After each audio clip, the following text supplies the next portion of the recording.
जय हिंद दोस्तों, Kalyani IAS academy में आप सभी का हार्दिक स्वागत है। मित्रों, आज की इस वीडियो में हम अध्ययन करने वाले हैं आपदा का। हम समझने का प्रयास करेंगे कि आपदा होती क्या है। साथ ही साथ हम आपदा और संकट में अंतर समझेंगे और कुछ जो शब्दावलियां आती हैं जैसे कि चरम घटनाएं क्या होती हैं, प्रकोप क्या होते हैं, इनमें भी हम इनकी भी परिभाषा का हम अध्ययन करेंगे और इनमें भी हम अंतर को समझने का प्रयास करेंगे। साथ ही साथ हम आपदा के प्रकार की आपदा होते कितने प्रकार की हैं, आपदा उत्पन्न कैसे होती हैं और आपदा जब आती है तो इसका समाधान हम कैसे कर सकते हैं, उन सभी का हम अध्ययन करेंगे। चलिए स्टार्ट करते हैं हम हमारा टॉपिक जिसका नाम है आपदा। चूंकि इस टॉपिक का पूरा नाम है आपदा एवं आपदा प्रबंधन, तो ये दो भागों में बटा हुआ है। एक आपदा, पहले हम आपदाओं को पढ़ेंगे कि आपदा होती क्या क्या हैं, कौन कौन सी आपदाएं होती हैं, फिर उसके बाद आपदा का प्रबंधन कैसे होता है उसका हम अध्ययन करेंगे। तो सबसे पहले हम परिभाषा का अध्ययन करते हैं आपदा की कि आपदा होती क्या है। तो देखिए, आपने कभी कभी सुना होगा कि यार बहुत बड़ी आपदा मेरे ऊपर आन पड़ी है। तो ध्यान रखिएगा, कभी कभी लोग बोलते हैं कि आपके ऊपर संकट आन पड़ा है और कभी कभी बोलते हैं कि आपदा आन पड़ी है।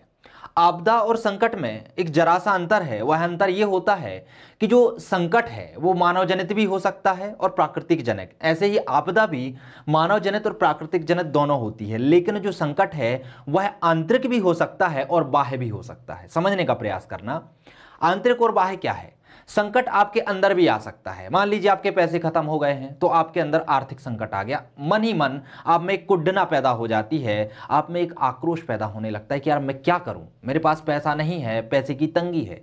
तो वो क्या होता है, आर्थिक संकट होता है, ना कि आर्थिक आपदा। आपदा क्या होती है, आपदा प्राकृतिक और मानव जनित दोनों ही होती है।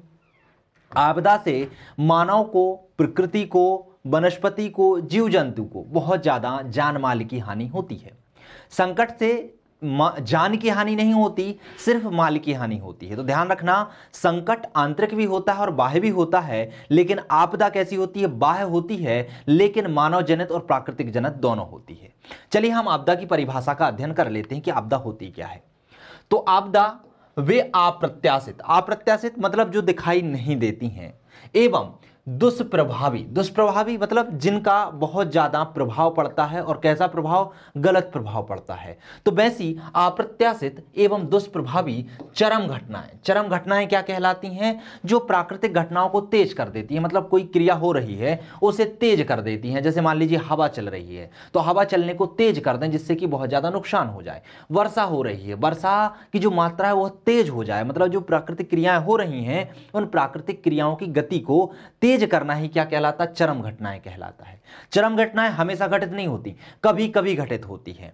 तो वे अप्रत्याशित एवं दुष्प्रभावी चरम घटनाएं व प्रकोप, प्रकोप क्या होता है, चरम घटनाओं का ही बढ़ा हुआ रूप होता है जो कि व्यक्तियों को जान माल की हानि पहुंचाता है, जिसका क्षेत्र विस्तृत हो जाता है, जो प्रकृति को नुकसान पहुंचाता है। उसकी जो सहन शक्ति होती है उस सहन शक्ति को पार कर जाए। जब कभी चरम घटनाएं किसी क्षेत्र की सहन शक्ति या प्रकृति की सहन शक्ति को पार कर जाए तो वह प्रकोप का रूप धारण कर लेती है। और प्रकोप जब इतना विस्तृत हो जाए कि वह व्यक्ति को जान माल की हानि पहुंचाए, बहुत ज्यादा त्रासदी पहुंचाए, तो वह आपदा बन जाती है। तो समझने का प्रयास करना, चरम घटना छोटा रूप है, चरम घटना से मिलकर प्रकोप बनता है और प्रकोप से मिलकर आपदा का निर्माण होता है। तो आपदा क्या हुई, वह अप्रत्याशित और दुष्प्रभावी चरम घटनाएं व प्रकोप जो प्राकृतिक जन्य मतलब प्रकृति से भी उत्पन्न होती हैं या मानव जनित, प्राकृतिक जन्य या मानव जनित हैं, तथा जिनके द्वारा जनधन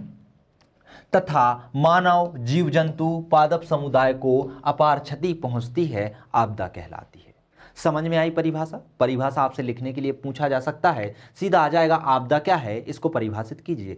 यह 3 नंबर, 5 नंबर, 11 नंबर तीनों में पूछी जा सकती है। यदि 11 नंबर में आती है तो इस परिभाषा के साथ 2 प्रश्न और ऐड होंगे। तो आपको परिभाषा कंठस्थ याद होनी चाहिए कि वह अप्रत्याशित एवं दुष्प्रभावी चरम घटना व प्रकोप जो प्राकृतिक जन्य और मानव जनित होती हैं तथा जिनके द्वारा जनधन की अथवा मानव, जीव जंतु, वनस्पति, पादप समुदाय को अपार क्षति पहुंचती है, आपदाएं कहलाती हैं। अब हम समझ लेते हैं चरम घटना को। चरम घटना की परिभाषा क्या है? तो ध्यान रखना, चाहे चरम घटना हो चाहे प्रकोप हो, दोनों ही मानव जनित और प्राकृतिक जनित होती हैं। तो प्रकृति अथवा मानव जनित कारणों से उत्पन्न वे घटनाएं जो कभी कभी घटित होती हैं, हमेशा घटित नहीं होती, कभी कभी किसी किसी समय पर घटित होती हैं। तो जो कभी कभी घटित होती हैं और जब वह घटित होती हैं तो वह प्राकृतिक क्रियाओं को तेज कर देती हैं। प्राकृतिक क्रियाओं को तेज करना, मान लीजिए वर्षा हो रही है और कभी कभार वर्षा की मात्रा तेज हो जाए, जैसे कि बादल फटना, अचानक से बहुत ज्यादा मूसलाधार वर्षा होने लगे, या फिर हवा चल रही है, पवन चल रही है, लेकिन अचानक से बवंडर आ जाएं, पवनों के बवंडर आ जाएं, तो वो क्या है? वह चरम घटना है। ये हमेशा घटित नहीं होती, ये कभी कभी घटित होती है। तो प्राकृतिक अथवा मानव जनित कारणों से उत्पन्न वे घटनाएं जो कभी कभी घटित होती हैं तथा प्राकृतिक क्रियाओं को तेज कर देती हैं और मानव समाज के लिए संकट उत्पन्न कर देती हैं, वे घटनाएं चरम घटनाएं कहलाती हैं। बात करते हैं हम प्रकोप कि आखिर प्रकोप क्या होता है। तो प्रकृति और मानव जनित कारणों से उत्पन्न वे चरम घटनाएं, ध्यान रखना, जो प्रकोप है वह चरम घटनाओं का ही विस्तृत रूप है। अर्थात चरम घटनाएं जब तंत्र की सहन शक्ति की सीमा को पार कर जाएं, मतलब इतनी ज्यादा बारिश हो जाए कि उस क्षेत्र में भूस्खलन जैसी स्थिति उत्पन्न हो जाए, बाढ़ जैसी स्थिति उत्पन्न हो जाए, तो वह क्या होता है? प्रकोप का रूप धारण कर लेता है। तो प्राकृतिक अथवा मानव जनित कारणों से उत्पन्न वे चरम घटनाएं जो किसी भी तंत्र की सहन शक्ति की सीमा को पार कर जाती हैं, प्रकोप कहलाती हैं। और प्रकोप जब इतना ज्यादा विस्तृत हो जाए कि वह मानव को जनधन की हानि, प्रकृति को जनधन की हानि और साथ ही साथ वनस्पति को भी जन की हानि पहुंचाए, तो वह आपदा कहलाती है। क्लियर हुआ? चरम घटनाएं क्या होती हैं, प्रकोप क्या होता है और आपदा क्या होती है। बात करते हैं हम आपदा के प्रकार की। वास्तव में आपदा होते कितने प्रकार की हैं? तो उत्पत्ति के आधार पर या योगदान के आधार पर देखें तो आपदाएं दो प्रकार की होती हैं। एक जिनमें प्रकृति का सीधा हाथ होता है, अर्थात प्रकृति के द्वारा उत्पन्न होती हैं, वह प्राकृतिक जनित आपदाएं होती हैं। उसी तरीके से ऐसी आपदाएं जिनमें मानव का सीधा हाथ होता है या मानव द्वारा जनित होती हैं, वैसी आपदाएं मानव जनित आपदाएं होती हैं। तो आपदाएं मुख्यतः दो प्रकार की होती हैं, एक प्राकृतिक जनित आपदाएं और एक मानव जनित आपदाएं। लेकिन इनके भी सब पार्ट पाए जाते हैं, जैसे कि प्राकृतिक जनित आपदाओं में भी बहुत सारी आपदाएं होती हैं, उनके भी रूप होते हैं। उसी तरीके से मानव जनित आपदाओं में भी आपदाओं के बहुत सारे रूप होते हैं। समझने का प्रयास करते हैं हम इन रूपों को। सबसे पहले हम बात करते हैं प्राकृतिक जन्य आपदा। तो मानव पर दुष्प्रभाव डालने वाले प्राकृतिक परिवर्तनों को क्या कहते हैं? प्राकृतिक आपदाएं कहते हैं। अर्थात प्रकृति में जो परिवर्तन होते हैं जिनसे मानव पर प्रभाव पड़ता है, सीधा प्रभाव पड़ता है, उसे जान माल की हानि होती है, ऐसी आपदाएं प्राकृतिक आपदाएं कहलाती हैं। ध्यान रखना, जो प्राकृतिक आपदाएं होती हैं वो अपेक्षाकृत तीव्र होती हैं, अर्थात बहुत तीव्र तरीके से घटित होती हैं। जैसे कि भूकंप का आना, अचानक से झटके आते हैं और लोगों को बहुत ज़्यादा जानमाल की हानि होती है। सुनामी हो गया तो अचानक से आती है और बहुत ज़्यादा जानमाल की हानि होती है। बाढ़ हो गया, भूस्खलन हो गया या चक्रवात हो गया। तो ये क्या है? प्रकृति से उत्पन्न होने वाली ऐसी चरम घटनाएं, ऐसे प्रकोप हैं जो अचानक से घटित होते हैं और बहुत तीव्र होते हैं। साथ ही साथ इन पर मानव समाज का नियंत्रण नहीं के बराबर होता है। अर्थात व्यक्ति चाहे कि प्राकृतिक जनित जो आपदाएं उनको हम नियंत्रित कर लें या उनको हम समाप्त कर दें या उनसे हम पूर्णतः बच जाएं, तो ऐसा नामुमकिन है। क्योंकि आप आपदाओं से बचने के लिए उपाय कर सकते हैं, वो उपाय आप दीर्घकालिक, तात्कालिक या बहुत ज़्यादा समय के लिए कर सकते हैं। लेकिन आप सोचें कि इन आपदाओं को ही हम समाप्त कर दें या आपदाओं पर हम नियंत्रण पालें, तो ऐसा नामुमकिन है। जैसे कि भूकंप का घटना या भूकंप का आना, ज्वालामुखी का फटना, चक्रवात का आना, सूखे का पड़ना, वर्षा का अधिक होना, मूसलाधार वर्षा होना, बाढ़ का आ जाना, ये ऐसी प्रक्रियाएं हैं जो कि बहुत तीव्र और अचानक घटित होती हैं और जिन पर मानव नियंत्रण नहीं पा सकता है। इसलिए इनके लिए व्यक्ति क्या करता है? इनसे बचने के लिए व्यक्ति उपाय करता है। आपदा के पहले और आपदा के बाद और आपदा के समय कुछ ऐसे तरीके अपनाता है जिससे इन आपदाओं के घटित होने पर मानव को जान माल की हानि बहुत कम हो। अर्थात इससे होने वाला जो नुकसान है उसकी भरपाई हम जल्दी से जल्दी कर पाएं और नुकसान कम मात्रा में हो, सिर्फ इसी के उपाय किए जा सकते हैं। आप चाहो कि हम इन जो आपदाएं हैं इनसे हम बच जाएं या इनका घटित होना हम बंद कर दें, तो ऐसा नहीं हो सकता है। तो क्लियर हुआ प्राकृतिक जनित आपदाएं कैसी होती हैं? एक तो तीव्र होती हैं, साथ ही साथ इन पर मानव समाज का नियंत्रण नहीं के बराबर होता है। इससे न केवल जानधन को हानि होती है, साथ ही साथ पर्यावरण के ढांचे को भी प्रभाव पड़ता है। मतलब इनसे जनधन की हानि तो होती है, साथ ही साथ प्रकृति जनित होने के कारण यह प्रकृति का ढांचा है, जो पर्यावरणीय ढांचा है, उसको भी ये प्रभावित करती है। जैसे कि बहुत ज्यादा बाढ़ आ जाती है, तो बहुत ज्यादा बाढ़ आ जाने के कारण बहुत सारे वृक्ष जो होते हैं वह टूटकर व जड़ से उखड़कर चले जाते हैं। भूस्खलन हो जाती है तो उससे भी जो वन होती है, वन संपदा होती है, उसको बहुत ज्यादा नुकसान होता है।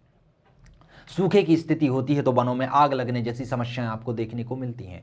ज्वालामुखी विस्फोट होता है तो उससे भी वनों में आग लगने की समस्या देखने को मिलती है। पर्यावरण प्रदूषण होता है, वायुमंडल में गैसों की मात्रा, जो हानिकारक गैसें हैं, उनकी मात्रा बढ़ जाती है। भूकंप आने से भी यही स्थिति होती है। तो इनसे क्या होता है, इनसे जनधन की हानि तो होती है, मानव तो प्रभावित होता है, साथ ही साथ इससे प्रकृति भी प्रभावित होती है। बात कर लेते हैं कि प्राकृतिक आपदाओं के अंतर्गत कौन कौन सी आपदाएं आती हैं, इन्हें किन किन भागों में बांटकर हम देख सकते हैं। इसके अंतर्गत जैसे कि जलवायु आपदाएं, अर्थात जलवायु या वायुमंडल के द्वारा जो आपदाएं उत्पन्न होती हैं उन्हें जलवायु आपदाएं कहते हैं। जलवायु आपदाओं के अंतर्गत कौन कौन सी आपदाएं आती हैं, जैसे कि चक्रवात। चक्रवात कैसे उत्पन्न होता है, जब कभी ठंडी और गर्म हवाएं आपस में मिलती हैं, टकराती हैं, वहां पर वाताग्र का निर्माण करती हैं और वाताग्र के निर्माण के साथ वहां पर बवंडर उठने लगते हैं और वो बवंडर बहुत तीव्र होते हैं और वह जब जल क्षेत्र में उठते हैं और जल क्षेत्र से स्थलीय क्षेत्रों की ओर जाते हैं तो वहां पर आने वाले मानव को और मानव के साथ साथ जो प्रकृति है वहां पर दोनों को नुकसान पहुंचाते हैं। तो चक्रवात हो गया। ऐसे ही बादल का फटना। बादल का फटना क्या होता है, जब हवाएं तीव्र गति से दो सिराओं से ऊपर की ओर उठती हैं और जो काले कपासी मेघ बनते हैं उनमें अचानक से एक जगह पर मूसलाधार वर्षा होने लगे, अर्थात कम समय में बहुत अधिक मात्रा में पानी ऊपर से नीचे आने लगे, तो उसे कहा जाता है बादल का फटना। और जब बादल का फटना होता है तो उससे बाढ़ जैसी समस्याएं आती हैं, भूस्खलन जैसी समस्याएं उत्पन्न हो जाती हैं।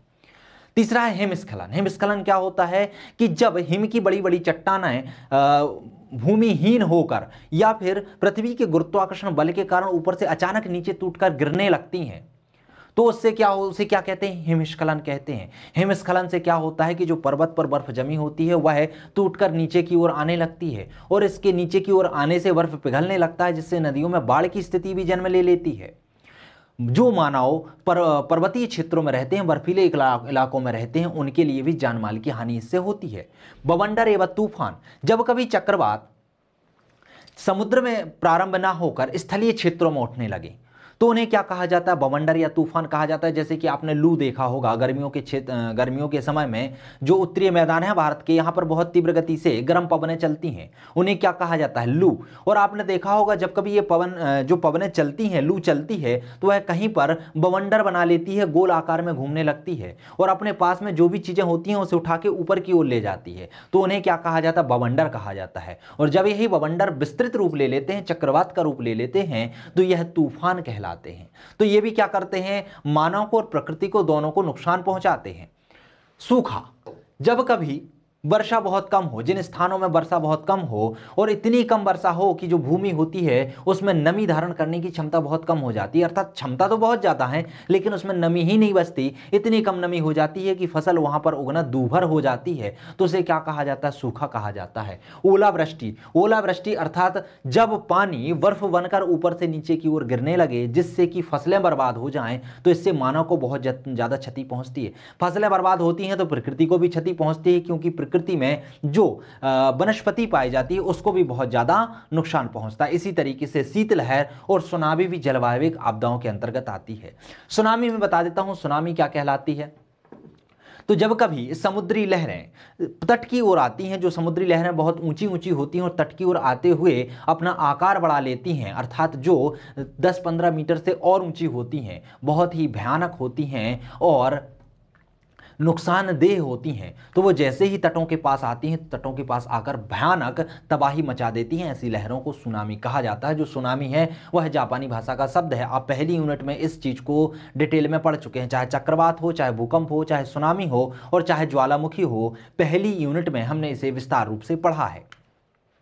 तो जलवायु आपदाएं आपको समझ में आई कौन कौन सी हैं, चक्रवात है, बादल का फटना है, हिमस्खलन है, बवंडर है, तूफान है, सूखा है, ओलावृष्टि है और शीतलहर और सुनामी, जो कि जलवायु में परिवर्तन के द्वारा उत्पन्न होती हैं, उन्हें ही जलवायु आपदाएं कहते हैं। बात करते हैं स्थलीय आपदाएं या भूमि संबंधी आपदाएं। वे आपदाएं जो भूमि से संबंधित होती हैं उन्हें भू संबंधी आपदाएं या स्थलीय आपदाएं कहते हैं। जैसे कि भूमि की जब परतें ढीली हो जाती हैं, जब मिट्टी ढीली हो जाती है और पर्वतीय क्षेत्रों पर स्थित होती है तो वह ऊपर से खिसक कर नीचे की ओर आने लगती है, जिसे कहा जाता है भूस्खलन। क्या कहा जाता है? भूस्खलन। कीचड़ का बहाव, जब कभी नदियों में गाद का जमाव अधिक हो जाता है और गाद का जमाव अधिक होने के कारण जब ये आगे की ओर बढ़ता है तो नदियों के मार्ग में अवरोध उत्पन्न करता है, उससे भी बहुत ज़्यादा जान माल की हानि होती है। क्योंकि जब गाद का जमाव अधिक हो जाता है तो नदियाँ बाढ़ का रूप धारण कर लेती हैं, और जब बाढ़ का रूप धारण कर लेती हैं तो जो भी तटीय इलाकों में लोग रहते हैं, व्यक्ति रहते हैं, उनके लिए बहुत ज़्यादा हानि होती है। तो कीचड़ का जमाव ये भी क्या है? स्थलीय समस्या है, स्थलीय आपदा है। भूकंप, भूकंप क्या होता है? जब पृथ्वी पर अचानक से कंपन होने लगता है तो उस क्रिया को भूकंप कहा जाता है। भूकंप आने की जो क्रिया है उसे मैंने अभी बताया है कि पहली यूनिट में डिटेल में पढ़ चुके हैं कि भूकंप कैसे आता है। भूकंप से बचने के उपाय क्या क्या होते हैं, भूकंप कितने प्रकार के, मतलब भूकंप में कुछ शब्दावली हैं, जैसे भूकंप मूल होता है, अधिकेंद्र होता है, भूकंपीय ऊर्जा होती है। तो ये जो चीज़ें होती हैं इन्हें हमने फर्स्ट यूनिट में डिटेल में पढ़ा है, तो आप एक दफ़ा वहाँ पर देख लीजिएगा।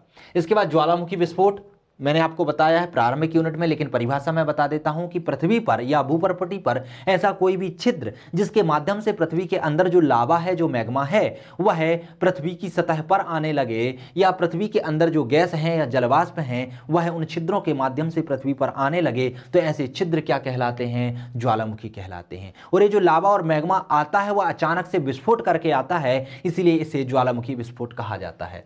अवतलन, अवतलन क्या होता है कि जब दो प्लेटें आपस में टकराती हैं। प्लेटों का मतलब क्या होता है? आपकी जो स्थलीय प्लेट है या महाद्वीपीय प्लेट है और महासागरीय प्लेट है, तो जब ये आपस में टकराती हैं तो आपस में टकराने के कारण इनमें बलन उत्पन्न होने लगते हैं। कहीं पर बलन उत्पन्न होते हैं तो कहीं पर भ्रंश उत्पन्न होते हैं। इनसे भी जान माल को और प्रकृति को बहुत ज़्यादा नुकसान होता है। इसे कहा जाता है अवतलन। ऐसे ही होता है मृदा अपरदन। जो भूस्खलन है वही मृदा अपरदन का भी रूप होता है। मृदा की गुणवत्ता में जब कमी आ जाती है तो उससे मृदा का क्षरण होने लगता है, उसे ही कहा जाता है मृदा अपरदन।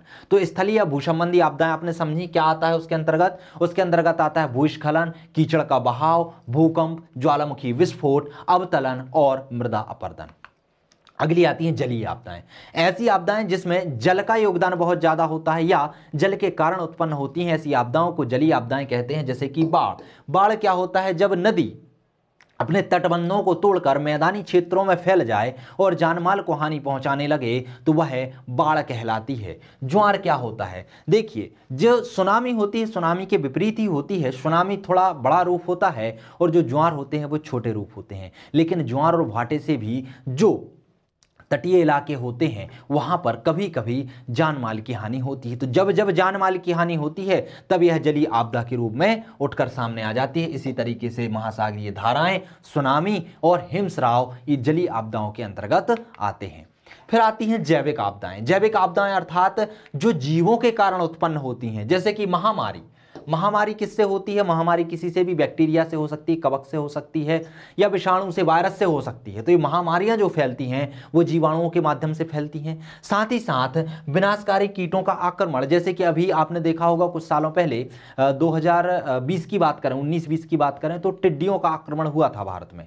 टिड्डियों का अटैक हुआ था। टिड्डियों ने क्या, इतनी ज्यादा टिड्डियां थी, इतने ज्यादा टिड्डे थे कि उन्होंने जिस क्षेत्र से वो जाते थे उस क्षेत्र को उजाड़ देते थे। चाहे पेड़ हो, चाहे फसलें हों, सभी को नष्ट कर देते थे। तो उससे भी क्या हो रहा है? बहुत ज्यादा माल की हानि हो रही। जान की हानि तो नहीं होती लेकिन माल की हानि होती है।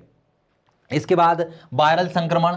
वायरल संक्रमण भी बहुत होते हैं, जैसे कि अभी कोरोना वायरस वर्तमान में चल रहा है, वो भी क्या है? इसके बाद डेंगू हो गया, पीलिया हो गया। बहुत सारे ऐसे वायरल संक्रमण हैं जो कि एक इंसान से दूसरे इंसान पर फैलकर ज़्यादा जान माल की हानि पहुंचाते हैं। बर्ड फ्लू हो गया, इबोला हो गया, डेंगू हो गया, कोरोना हो गया। ऐसी बहुत सारी बीमारियां हैं जो मानव को जान माल की हानि पहुंचाती हैं। वह आती हैं जैविकीय आपदाओं के द्वारा। ध्यान रखना, ये प्रकृति जनित होती हैं, मानव जनित नहीं हो रही। बर्ड फ्लू हो गया, एबोला हो गया, डेंगू हो गया, ये क्या होते हैं? ये जानवरों से उत्पन्न होने वाली बीमारियां होती हैं। कुछ महामारियां हैं जो प्रकृति जन्य होती हैं। ऐसी विनाशकारी जो कीटों का आक्रमण है वो भी प्रकृति जन्य हो जाता है। जब कभी खाद्य श्रृंखला प्रभावित होती है तो उसके कारण भी ये महामारियां जन्म ले लेती हैं। तो ये क्या हुई, ये हुई प्राकृतिक जन्य आपदाएं। अब हम बात कर लेते हैं मानव जनित आपदाओं की। तो ऐसी आपदाएं जिनमें मानव का सीधा हाथ होता है, जिनसे मानव सीधा संबंधित होता है या जो मानव के द्वारा जनित होती हैं, ऐसी आपदाएं मानवीय आपदाएं कहलाती हैं। ऐसी आपदाएं जिनके लिए सीधे तौर पर मानव जिम्मेदार होता है, वह आपदाएं मानवीय आपदाएं कहलाती हैं। जैसे कि ग्रीन हाउस प्रभाव, जब आपका वायुमंडल तापन जो बढ़ रहा है, जो धीरे धीरे गर्मी की मात्रा बढ़ रही है, वह भूमंडलीय तापन, वायु, जल एवं ध्वनि प्रदूषण आदि में मानवीय क्रियाकलापों का परिणाम है। जैसे कि हमने क्या किया है, बहुत ज्यादा उद्योगों की स्थापना की है, बहुत सारे उद्योगों की स्थापना की है, साथ ही साथ जनसंख्या जो नियंत्रण है वो कम होता जा रहा है, अर्थात जो जनसंख्या का संक्रमण है वो बढ़ता जा रहा है। जनसंख्या बहुत तीव्र गति से बढ़ रही है। जनसंख्या बहुत तीव्र गति से बढ़ने के कारण एक तो वायुमंडल में कार्बन डाइऑक्साइड की मात्रा बढ़ती है, दूसरा इनके लिए रहने के लिए स्थानों की कमी आती है, तो लोग वनों को काटकर खेती योग्य भूमि में उसे कन्वर्ट कर लेते हैं, बदल देते हैं, अपने घर बना लेते हैं वनों को काटकर। तो जैसे ही वनों को काटते हैं तो ग्लोबल वार्मिंग की समस्या आती है, भूमंडलीय तापन की समस्या आती है। साथ ही साथ वायुमंडल में जो ग्रीन हाउस गैसें हैं उनका प्रभाव बढ़ने लगता है। लोग वायु इतने ज़्यादा वाहन चला रहे हैं, इतने ज़्यादा उद्योगों का निर्माण कर रहे हैं, जिसके कारण वायु में बहुत सारी विषैली गैसें उत्पन्न हो रही हैं। जल प्रदूषित हो रहा है, क्योंकि लोगों के जो क्रियाकलाप हैं, उद्योगों से निकलने वाला जो कचरा है वह सीधा नदियों में बहा दिया जाता है, शवों को जलों में बहा दिया जाता है। उसी तरीके से बड़ी बड़ी कंपनियों से निकलने वाले जो सायरन होते हैं, बहुत सारी कंपनियों से निकलने वाली जो आवाज़ें होती हैं, वह ध्वनि प्रदूषण करती हैं। तो ये जितने भी प्रदूषण हो रहे हैं, चाहे वह जलीय प्रदूषण हो, भूमि प्रदूषण हो, वायु प्रदूषण हो, या फिर ध्वनि तापमान हो, या वायुमंडलीय तापन हो, या फिर ग्रीन हाउस इफेक्ट हो, तो इन सभी क्रियाओं में जो मानव का क्रियाकलाप है वो कहीं ना कहीं योगदान दे रहा है इनको बढ़ाने के लिए। अर्थात इनसे जो आपदाएं उत्पन्न हो रही हैं, उन आपदाओं में मानव का कहीं ना कहीं सीधा ही हाथ है। तो ये क्या है, ये आपदाएं किससे उत्पन्न हो रही हैं, मानव से उत्पन्न हो रही हैं। इन्हें भी, अर्थात मानव से उत्पन्न होने वाली आपदाओं को भी हम मुख्य भागों में बांटकर पढ़ सकते हैं। जैसे कि कुछ होती हैं भौतिक आपदाएं। भौतिक आपदाओं में जैसे कि हमने प्राकृतिक जनित आपदाओं में देखा था भूकंप, भूस्खलन, मृदा अपरदन। तो ध्यान रखना, वह प्रकृति जनित भी होती हैं, प्रकृति के द्वारा भी होती हैं, साथ ही साथ इन्हें उत्पन्न करने में मानव का भी सीधा हाथ होता है। जैसे कि भूकंप, भूस्खलन और मृदा अपरदन, ये ऐसी भौतिक आपदाएं हैं जिनमें मानव का सीधा संबंध होता है। जैसे कि भूकंप की हम बात करें, व्यक्ति क्या कर रहा है, बहुत ज्यादा खनन कर रहा है, तो खनन करने के कारण जो भूमि का संतुलन है वो बिगड़ रहा है, और भूमि का संतुलन बिगड़ने के कारण वहां पर क्या, भूकंप की दशाएं बहुत ज्यादा बढ़ जाती हैं। साथ ही साथ परमाणु विस्फोट, परमाणु जो बम बनाए गए हैं उनका जब प्रयोग किया जाता है या उनका परीक्षण किया जाता है, तो उससे भी भूकंप की स्थिति देखने को मिलती है। भूस्खलन की बात करें, मानव पहाड़ी क्षेत्रों का इतना ज्यादा खनन कर रहा है, वृक्षों को इतनी ज्यादा तीव्र गति से काट रहा है, जिसके कारण भूस्खलन की समस्या दिन प्रतिदिन बढ़ती जा रही है। मृदा अपरदन की बात करें तो मानव भूमि में इतने ज्यादा रासायनिक तत्वों का उपयोग कर रहा है कि मृदा की जो उत्पादक क्षमता है वो धीरे धीरे कम होती जा रही है। तो उत्पादक क्षमता कम होने के कारण मृदा अपरदन को भी मानव बढ़ावा दे रहा है। तो इनके कारण जो आपदाएं उत्पन्न हो रही हैं, जैसे कि भूकंप एक आपदा बन के आ जाती है, जिससे मानव को, प्रकृति को बहुत नुकसान होती है। भूस्खलन ये भी मानव को जनधन की बहुत हानि पहुंचाती है। मृदा अपरदन ये भी मानव के लिए बहुत ज्यादा माली की हानि पहुंचाती है। तो ये जो भौतिक आपदाएं किससे हैं, ये इन्हें उत्पन्न होने में मानव का क्या है, सीधा हाथ है। रासायनिक आपदाओं की बात करें तो रासायनिक आपदाओं में आता है वैश्विक रसायनों का विमोचन या नाभिकीय विस्फोट। जैसे कि उद्योगों से बहुत सारे विषैले रसायन निकलते हैं, उनका हम विमोचन कर देते हैं, कभी हम मृदा में डाल देते हैं, जैसे दफनाना होता है, कभी हम उन्हें जला देते हैं, कभी उन्हें जल में डंप कर देते हैं। तो इसके कारण पर्यावरण प्रदूषण भी होता है, जल प्रदूषण भी होता है और मृदा प्रदूषण भी होता है। नाभिकीय विस्फोट से भी पर्यावरण प्रदूषित होता है। और ये भी क्या करती हैं, कभी कभी नाभिकीय विस्फोट इतनी अधिक मात्रा में हो जाता है कि इससे भी बहुत ज्यादा जान माल की हानि होती है। साथ ही साथ पर्यावरण को भी दुष्प्रभाव पहुंचता है, अर्थात पर्यावरण भी कैसा हो जाता है, पर्यावरण को भी बहुत ज्यादा नुकसान पहुंचता है।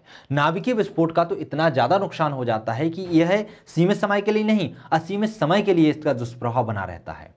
जैसे कि इसका उदाहरण हम बहुत अच्छा देख सकते हैं भोपाल गैस कांड में। भोपाल गैस कांड के बाद जैसे कि चेरनोबिल घटना जो हुई थी, भोपाल गैस कांड में तो गैस विस्फोट हुआ था, लेकिन यदि हम चेरनोबिल घटना की बात करें तो वहाँ पे नाभिकीय विस्फोट ही हुआ था। तो जो चेरनोबिल विस्फोट है वो इसका बहुत अच्छा उदाहरण है। इसके बाद हम जैविक आपदाओं की बात करें तो बहुत सारी महामारियां हैं, बहुत सारी ऐसी समस्याएं हैं, संकट हैं जो मानव के द्वारा उत्पन्न हो रहे हैं और जो सीधे जैविक से संबंधित है, जैसे कि जनसंख्या का विस्फोट। जनसंख्या विस्फोट से भी क्या है, बहुत ज़्यादा माल की हानि लोगों को हो रही है। इनसे भी बहुत सारे आपदाएं, बहुत सारे संकट, बहुत सारे प्रकोप, बहुत सारी चरम घटनाएं जन्म ले लेती हैं, जिससे मानव को और प्रकृति को बहुत ज़्यादा नुकसान पहुंचता है। ऐसे कुपोषण ऐसी महामारी है जो मानव के लिए दुष्प्रभावी बनी हुई है। बहुत ज़्यादा लोग, बहुत सारे बच्चे कुपोषण के कारण अपनी जान से हाथ धो बैठते हैं। साथ ही साथ कुपोषण की समस्या से निपटने के लिए बहुत ज़्यादा धन की भी हानि हो जाती है। इसके साथ ही बहुत सारी महामारियां जो कि मानव के द्वारा उत्पन्न की जाती हैं, जैसे कि कोरोना वायरस मानव के द्वारा ही उत्पन्न माना जाता है। अब इसका कुछ प्रूफ नहीं मिला है, लेकिन फिर भी लोग बोलते हैं कि इसे कोरोना जो महामारी है उसको मानव के द्वारा ही उत्पन्न किया गया है। इसके साथ ही बहुत सारे ऐसी महामारियां हैं जो मानव के द्वारा होने वाले प्रयोगों से उत्पन्न हो जाती हैं, तो उससे भी मानव को बहुत जान मान की हानि हो जाती है। जंतु एवं पादप रोग, जैसे कि आप बर्ड फ्लू की बात कर लें तो, या फिर स्वाइन फ्लू की बात कर लें, तो ऐसे रोग हैं जिनसे मुर्गियों को या फिर सुअरों को बहुत ज़्यादा हानि पहुंच जाती है। वहाँ पर ये जो जीव जंतु हैं, जो पशु पक्षी हैं, बहुत अधिक मात्रा में मारे जाते हैं और इनका भोग करने वाले इंसानों को भी जान माल की बहुत ज़्यादा हानि उठानी पड़ती है। तो ये जितनी भी आपदाएं हैं वह क्या हैं, उनमें सीधे सीधे मानव का ही हस्तक्षेप है, मानव के द्वारा ही उत्पन्न हो रही हैं। तो दोस्तों, जिस तरीके से हमने प्राकृतिक आपदाएं पढ़ी थी उसी तरीके से हम मानवीय आपदाओं का भी वर्गीकरण कर सकते हैं कि जो मानवीय आपदाएं हैं वे आपदाएं जो जिनमें मानव का सीधा संबंध होता है मानवीय आपदाएं होती हैं। और मानवीय आपदाओं को मुख्यतः हम 3 आधार पर देख सकते हैं: भौतिक आपदाएं, रासायनिक आपदाएं और जैविक आपदाएं। भौतिक आपदाओं के अंतर्गत कौन कौन सी आपदाएं आती हैं, रासायनिक आपदाओं के अंतर्गत कौन कौन सी आपदाएं आती हैं और जैविक आपदाओं के अंतर्गत कौन कौन सी आपदाएं आते हैं, उन्हें हम यहां पर विस्तृत रूप में बता सकते हैं। तो यदि आपदाओं का वर्गीकरण आपसे पूछा जाए तो आपदा का वर्गीकरण आपको इसी तरीके से देना है। यदि यही क्वेश्चन आपसे 11 नंबर में पूछ लिया जाता है तो यहां पर आप सभी जो आपदाएं हैं उनकी परिभाषाएं लिख सकते हैं। जैसे कि मैंने आपको बता दिया, भूकंप क्या होता है, भूस्खलन क्या होता है, मृदा अपरदन क्या होता है, विषैले रसायन क्या होते हैं, महामारी क्या होती है, कुपोषण क्या होता है। तो कुपोषण की परिभाषा मैं बता देता हूं, सेकंड पेपर में आप जब पढ़ेंगे तो वहां पर कुपोषण को डिटेल में पढ़ाया जाएगा। यहां पे मैं बता देता हूं कि कुपोषण 2 प्रकार का होता है, एक अति पोषण होता है, एक अल्प पोषण होता है। अर्थात मानव के क्रियाकलाप के लिए या मानव शरीर के लिए जितनी भी पोषक तत्वों की आवश्यकता होनी चाहिए या उसके क्रियाकलापों को संचालित करने के लिए जो भी पोषक तत्वों की आवश्यकता होती है, यदि मानव को उन आवश्यकताओं की पूर्ति सही तरीके से ना हो पाए तो उसका जो शरीर है वह सही तरीके से विकसित नहीं हो पाता है। वह कभी नाटा हो जाता है तो कभी दुबला हो जाता है, कई रोगों से ग्रसित हो जाता है, तो वह कहलाता है अल्पपोषण। लेकिन जब मानव के लिए अपने क्रियाकलापों को संचालित करने के लिए जितने भी पोषक तत्वों की आवश्यकता है उससे अधिक पोषक तत्व प्राप्त होने लगे तो उसे कहा जाता है अतिपोषण। और इसका उदाहरण है जैसे कि मोटापा। तो ध्यान रखना, चाहे अल्प पोषण हो या अति पोषण हो, दोनों ही कुपोषण के अंतर्गत आते हैं। तो यदि ये क्वेश्चन आपसे डिटेल में पूछा जाता है तो आप इन सभी को वर्गीकृत करके इन सभी की परिभाषा लिख सकते हैं, आपका आंसर पूर्ण हो जाएगा। चलिए, तो समझ में आया प्राकृतिक आपदाएं और मानव जनित आपदाएं। अब हम प्राकृतिक आपदाओं को डिटेल में देख लीजिए। मान लीजिए आपसे भूकंप अलग से पूछ लिया जाए, सुनामी अलग से पूछ लिया जाए, चक्रवात अलग से पूछ लिया जाए, बाढ़ अलग से पूछ लिया जाए, सूखा अलग से पूछ लिया जाए, तो आप क्या करेंगे? क्योंकि ये क्वेश्चन जो बनते हैं यहां से भी 11-11 नंबर के क्वेश्चन बन जाते हैं कि चक्रवात क्या है, आप समझाइए, इससे क्या दुष्प्रभाव है, इसके नियंत्रण के लिए क्या क्या उपाय किए जाने चाहिए। बाढ़ क्या होती है, बाढ़ के नियंत्रण के लिए क्या क्या उपाय होने चाहिए, या बाढ़ से क्या क्या नुकसान होते हैं। इस तरीके के क्वेश्चन अलग अलग बन जाते हैं। तो हम प्राकृतिक आपदाएं और मानव जनित आपदाओं को पहले हम अलग अलग करके देख लेते हैं और इनके अंतर्गत जो भी आपदाएं आती हैं उन्हें डिटेल में पढ़ लेते हैं। तो प्राकृतिक आपदाओं के अंतर्गत जो 4 टॉपिक हैं, जैसे कि भूकंप, सुनामी, ज्वालामुखी और चक्रवात, तो इन्हें डिटेल्स में हम पहली यूनिट में पढ़ चुके हैं। तो आप इनकी वीडियो पहली यूनिट की में जाकर देख लीजिए, उनके नोट्स भी आपको वहां पर उपलब्ध मिल जाएंगे। वहां पर मैंने इनके द्वारा क्या नुकसान होते हैं, जो है उत्पन्न कैसे होते हैं, साथ ही साथ इससे कम हानि हो इसके लिए क्या क्या उपाय किए जाने चाहिए, हमने वहां पर इसे डिटेल्स में पढ़ा है। बात कर लेते हैं हम भूस्खलन की कि भूस्खलन होता क्या है। अर्थात ये प्राकृतिक आपदा ही है भूस्खलन। तो वह भूवैज्ञानिक घटना जिसके अंतर्गत भारी वर्षा, बाढ़ या भूकंप के कारण, ध्यान रखना, कोई भी प्राकृतिक आपदा हो या मानव जनित आपदा हो तो उसके पीछे कोई एक रीजन नहीं होता, उसके पीछे भी बहुत सारे कारण विद्यमान होते हैं। जैसे कि भूस्खलन की घटना है तो भूस्खलन की घटना के पीछे भी बहुत सारे कारण हैं, जैसे कि भारी वर्षा का होना, बाढ़ का आना, भूकंप के कारण या भूकंप का आना। तो जब ये घटनाएं घटित होती हैं तो इनसे जो चट्टानों में भूमिहीन या आधारहीन चट्टानें होती हैं वह मिट्टी या वनस्पति या पहाड़ी ढलानों से क्या है, पृथ्वी के गुरुत्वाकर्षण बल के कारण या शक्ति के कारण नीचे की ओर आने लगती हैं, खिसक कर नीचे की ओर आने लगती हैं। तो यह जो मिट्टी, पर्वत, पहाड़ी या बड़ी बड़ी चट्टानें या वनस्पति का खिसक कर ऊपर से नीचे की ओर आने की जो घटना होती है उसे ही कहा जाता है भूस्खलन, अर्थात भूमि का खलन होना, अर्थात भूमि ऊपर से टूटकर नीचे की ओर आना। क्लियर हुआ? तो इसके पीछे कारण कौन है? भारी वर्षा है, जैसे कि कोई पहाड़ी क्षेत्र वहां पर बहुत ज़्यादा वर्षा हो जाए, बहुत ज़्यादा वर्षा होने के कारण जो आधारहीन चट्टानें होती हैं उनमें पानी का बहाव लगता है तो वह चट्टानें नीचे आने लगती हैं। भूमि जो मिट्टी है यदि उनमें जकड़न नहीं है, उनके कण आपस में बंधे हुए नहीं हैं तो वह मिट्टी भी खिसलने लगती है, या बाढ़ वाले क्षेत्रों में आती है, नदियों के किनारे वाले क्षेत्रों में आती है तो वहाँ से भी बहुत सारी मिट्टी उनके साथ बहकर चली जाती है। या फिर भूकंप, जब कभी पृथ्वी पर अचानक से कंपन होता है तो इस कंपन के द्वारा जो आधारहीन चट्टानें होती हैं वह खिसक के कहाँ आने लगती हैं, नीचे आने लगती हैं। तो इन कारणों से जो आधारहीन चट्टानें हैं वह पृथ्वी के गुरुत्वाकर्षण के कारण जब भी नीचे आने लगती हैं तो इस घटना को क्या कहा जाता है? भूस्खलन कहा जाता है। क्लियर है? यदि परिभाषा पूछी जाए तो आप परिभाषा बहुत प्यारे से तरीके से लिख सकते हैं कि वह है भूवैज्ञानिक घटना। ध्यान रखना कैसी है भूवैज्ञानिक घटना है, तो वह भूवैज्ञानिक घटना जिसके अंतर्गत भारी वर्षा, बाढ़ या भूकंप के कारण आधारहीन हुई चट्टानें, मिट्टी एवं वनस्पतियां पहाड़ी ढलानों से गुरुत्वाकर्षण बल के अधीन नीचे की ओर खिसकने लगती हैं, क्या कहलाता है? भूस्खलन कहलाता है।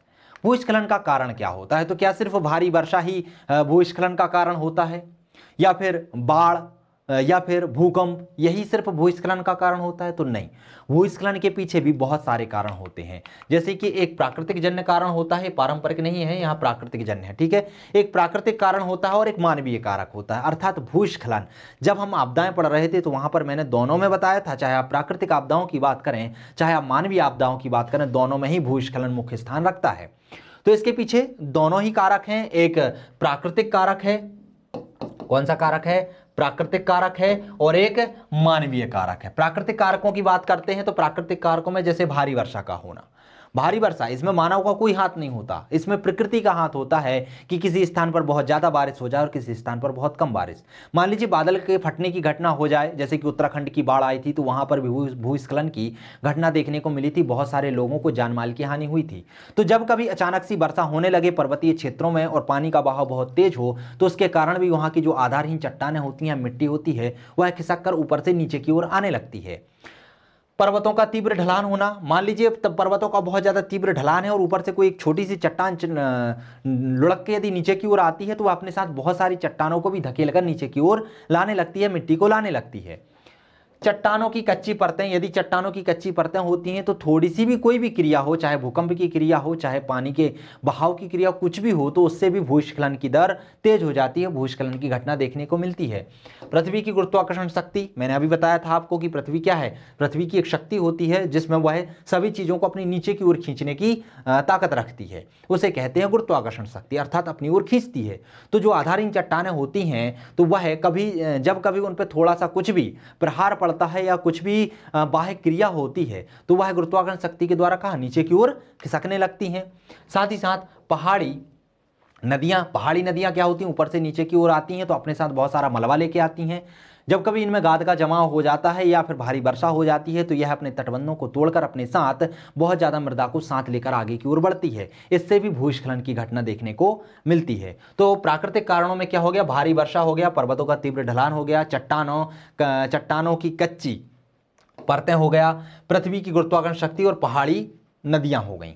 मानवीय कारकों में कौन कौन सी चीजें होती हैं, किस किस चीजों का योगदान होता है? जैसे वन का विनाश, व्यक्ति क्या कर रहा है, व्यक्ति जनसंख्या ज्यादा बढ़ने के कारण अपने रहवास के लिए वनों की अंधाधुंध कटाई कर रहा है। तो जब वनों की अंधाधुंध कटाई होती है तो उससे जो मृदा के कण होते हैं उनमें एक दूसरे को बांधने की क्षमता कम हो जाती है। दोस्तों मैं बता दूं कि वृक्ष की जो जड़ें होती हैं वो मृदा के कणों को बांध कर रखती हैं। आप कभी भी नदियों के किनारे जाकर देखिएगा तो आप देखना कि नदी जो होती हैं तटबंधों के अनुसार ही बहती हैं, तटबंधों का ज़्यादा क्षरण नहीं कर पाती। क्यों? क्योंकि तटबंधों के किनारे वृक्ष होते हैं और वृक्ष अपनी जड़ों से वहाँ की मृदा को बांध के रखते हैं। जब कभी उन वृक्षों को काट दिया जाता है तो आप देखिएगा कि जो नदी है उसके जो तटबंध हैं वो धीरे धीरे फैलते हुए जाते हैं और वो आगे जाके बाढ़ का रूप भी ले लेते हैं। तो ये क्या होते हैं, जो वन होते हैं, जो वृक्ष होते हैं, वो मृदा को बांधने का काम करते हैं, मृदा के कणों को बांध कर रखते हैं और यदि इनका विनाश कर दिया जाए तो ये भी भूस्खलन का कारण बनते हैं। साथ ही साथ सड़कों का निर्माण, सड़कों का निर्माण क्या होता है, पहाड़ी क्षेत्रों को काटकर किया जाता है या फिर नदियों के यहाँ पुल बनाकर किया जाता है या फिर कहीं कहीं पर वृक्षों को काटकर किया जाता है। तो जो सड़कों का निर्माण हो रहा है इससे भी बहुत जगह की चट्टानें क्या हो जाती हैं, आधारहीन हो जाती हैं और उसके कारण भी जो भूस्खलन की दर है वह तीव्र हो जाती है, भूस्खलन की घटना देखने को मिलती है। नगरीकरण, नगरीकरण क्या होता है, लोग गांवों से शहरों की ओर जाते हैं, शहरों में बस जाते हैं। अब चूंकि शहरों में लोगों का संकीर्ण बढ़ता जाता है तो उनके रहवास के लिए क्षेत्र की आवश्यकता पड़ती है और जब रहवास के लिए क्षेत्र की आवश्यकता पड़ती है तो यह क्षेत्र विस्तृत होने लगता है और जब यह विस्तृत होने लगता है तो यह नदियों के क्षेत्रों पर भी कब्जा कर लेता है या जो बाढ़ प्रभावित क्षेत्र होते हैं वहां पर भी कब्जा कर लेते हैं, पहाड़ी वाले क्षेत्रों पर भी जाकर रहने लगते हैं, जिससे कि भूस्खलन की दर ज़्यादा बढ़ जाती है। तो जो नगरीकरण है भी यह भी भूस्खलन के लिए जिम्मेदार होता है। कृषि का विस्तार, कृषि का विस्तार भी एक तरीके से वही है कि वनों का हम क्या करते हैं, ह्रास करते हैं, कृषि भूमि को बढ़ा देते हैं, जिससे जो चट्टानें हैं वो क्या हो जाती हैं, भूमिहीन हो जाती हैं। खनन की गतिविधियां, खनन की गतिविधियां भी क्या करती हैं, चट्टानों के लिए आधारहीन कर देती हैं, जिससे भूस्खलन की दर बढ़ जाती है। साथ ही साथ बांधों और जलाशयों का निर्माण करना, जब कभी हम बांधों और जलाशयों का निर्माण करते हैं तो वहां पर जल का बहाव या ठहराव बहुत ज़्यादा हो जाता है। जब वहां पर जल का ठहराव बहुत ज़्यादा हो जाता है और अचानक से बारिश बहुत ज़्यादा हो जाए तो जो बांध होते हैं वह उनकी एक सहन शक्ति होती है कि हम इतने ही पानी को रोक सकते हैं, लेकिन जब अचानक से वर्षा होती है तो उन बांधों को खोल दिया जाता है और जब उनको अचानक से खोला जाता है तो जो पानी है, जो नदियां हैं वह बाढ़ का रूप धारण कर लेती हैं, जिसके कारण जो आधारहीन चट्टानें हैं वह भी ऊपर से ढलक कर नीचे की ओर आने लगती हैं, इससे भी भूस्खलन होता है। तो ध्यान रखिए दोस्तों, भूस्खलन के पीछे कोई एक कारण जिम्मेदार नहीं है, भूस्खलन के पीछे बहुत सारे कारण जिम्मेदार हैं और यदि कारकों की बात करें तो दो कारक जिम्मेदार होते हैं, चाहे वह प्रकृति हो चाहे वह मानव हो, दोनों ही भूस्खलन के लिए जिम्मेदार होते हैं। प्रकृति का भी मैंने बता दिया और मानवों का भी मैंने बता दिया कि यह किस तरीके से भूस्खलन के लिए जिम्मेदार होते हैं, यह कैसे भूस्खलन को बढ़ावा देते हैं। अब बात कर लेते हैं कि भूस्खलन होता है तो इससे प्रभाव पड़ता क्या है, मानव पर या वनस्पति पर, प्रकृति पर आखिर क्या प्रभाव पड़ते हैं। तो भूस्खलन से क्या होता है, पहाड़ी ढालों पर निर्मित आवासीय संरचनाएं नष्ट हो जाती हैं। आप देखिएगा कि जब भूस्खलन होता है तो ऊपर से चट्टानें धड़ककर नीचे की ओर आती हैं या फिर मृदा ऊपर से खिसककर नीचे की ओर आती है, तो लोगों का रहवास पहाड़ी क्षेत्रों पे तो कम होता है, लेकिन पहाड़ी क्षेत्रों के नीचे जो मैदानी क्षेत्र आ जाता है वहां पर रहवास ज्यादा होता है और जैसे ये आधारहीन चट्टानें ऊपर से धड़ककर नीचे की ओर आती हैं तो इससे जो मैदानी क्षेत्रों में लोग रहते हैं या पर्वतीय ढलानों के नीचे लोग रहते हैं या जो आवास स्थल होते हैं वह क्या हो जाते, पूर्णतः नष्ट हो जाते हैं, जिससे जान माल की बहुत ज्यादा हानि होती है। परिवहन एवं संचार के साधन नष्ट हो जाते हैं, क्योंकि इसके अंतर्गत जो भी परिवहन या संचार के साधन आते हैं वह भी नष्ट हो जाते हैं, क्योंकि भूस्खलन से बहुत ज्यादा मलबा जम जाता है। कृषि योग्य भूमि भी नष्ट हो जाती है मलबे के जमने से। जब ऊपर की चट्टानें नीचे की ओर आ जाएंगी, जो कंकड़ पत्थर ऊपर से नीचे की ओर आ जाते हैं, तो जो भूमि योग्य कृषि भूमि होती है, जो कृषि योग्य भूमि होती है, वहाँ पर इन चट्टानों का निक्षेप हो जाता है और जो भूमि है, जो कृषि है, कृषि के लिए जो उचित भूमि है वह भी क्या हो जाती है, नष्ट हो जाती है। जल स्रोतों के तटबंध टूट जाने से बाढ़ की स्थिति जन्म लेती है। मैंने अभी आपको बताया है कि यदि भूस्खलन ज़्यादा होता है, यदि जल में गाद का जमाव ज़्यादा हो जाता है, मलबा ज़्यादा जम जाता है, तो यह है जो जल का बहाव है वो मंद हो जाता है और जब इसमें ठहराव की स्थिति आ जाती है और पीछे से इसमें धक्का लगता है जब जल का, तो ये किसका रूप ले लेती है, बाढ़ का रूप ले लेती है और जान माल को बहुत ज़्यादा नुकसान पहुँचाती है।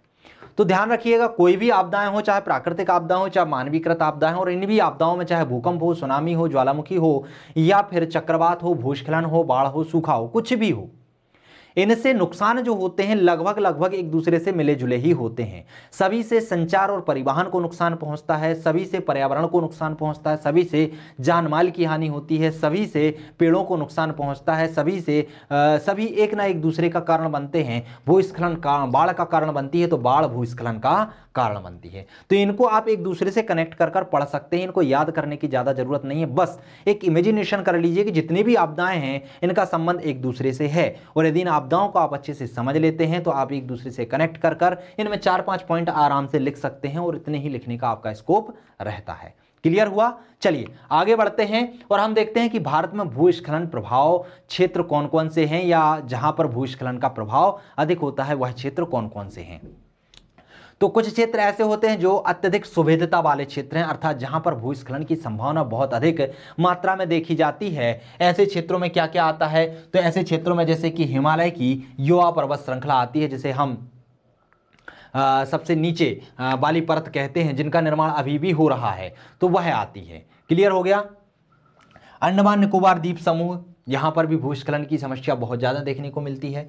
नीलगिरी की अत्यधिक वर्षा या तीव्र ढलान वाले क्षेत्र, ध्यान रखिएगा ये ऐसे क्षेत्र हैं जहां पर बारिश बहुत अधिक मात्रा में होती है। चाहे अंडमान निकोबार द्वीप की बात कर लीजिए, चाहे नीलगिरी की पहाड़ियां, यहां भी अत्यधिक वर्षा वाले क्षेत्र, और पर्वतीय क्षेत्र जहां पर ढलान अधिक होता है।